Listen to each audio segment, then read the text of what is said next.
Alors, exercice 6, déterminer une base du noyau de l'image de l'application U de C dans C qui a Z associe Z plus IZ bar, où C est vu comme un R espace vectoriel. Donc U va de C dans C à Z associe Z plus IZ bar, et C est vu comme un R espace vectoriel, donc je rappelle que C, c'est l'espace vectoriel sur R, engendré par une base qu'on peut qualifier de canonique, un I. On veut l'image et le noyau de U, on peut commencer par préciser que U est bien linéaire. Ça ne pose pas de problème ici, parce que on a l'identité et la conjugaison ZZ bar qui le sont.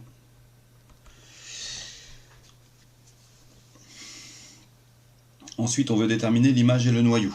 Première stratégie possible, on peut commencer par se dire que IMU, c'est l'espace vectoriel engendré par U de 1 et U de I. U de 1, c'est 1 plus I. U de I, je remplace et je trouve I plus I fois moins I, c'est-à-dire I plus 1. Et donc, vecte de 1 plus I. Comme 1 plus I n'est pas nul, j'en déduis que 1 plus I à lui tout seul est une base de IMU.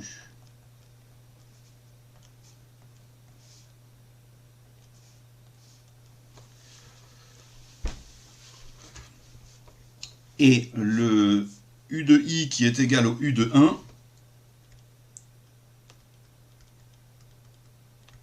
me donne un vecteur du noyau qui est 1 moins I. Il me reste à appliquer la formule du rang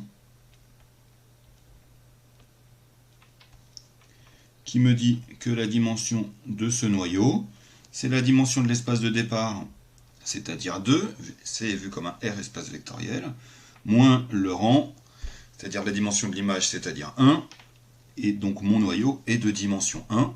Finalement, comme ce vecteur 1 moins I n'est pas nul, j'en déduis que 1 moins I à lui tout seul est une base du noyau.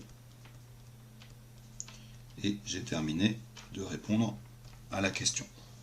Alors, autre possibilité, je peux voir IMU en écrivant sous forme algébrique mon nombre complexe Z, Z égale à X plus Y, où X et Y sont deux réels. Alors, U de Z s'écrit X plus Y plus I fois X moins Y. Et ça vaut X plus Y plus I fois Y plus X. Donc X plus Y fois 1 plus I.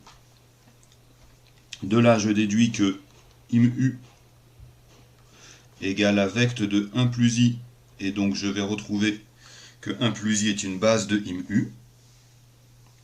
Et je peux aussi en déduire le noyau de U, puisqu'il me suffit maintenant de résoudre l'équation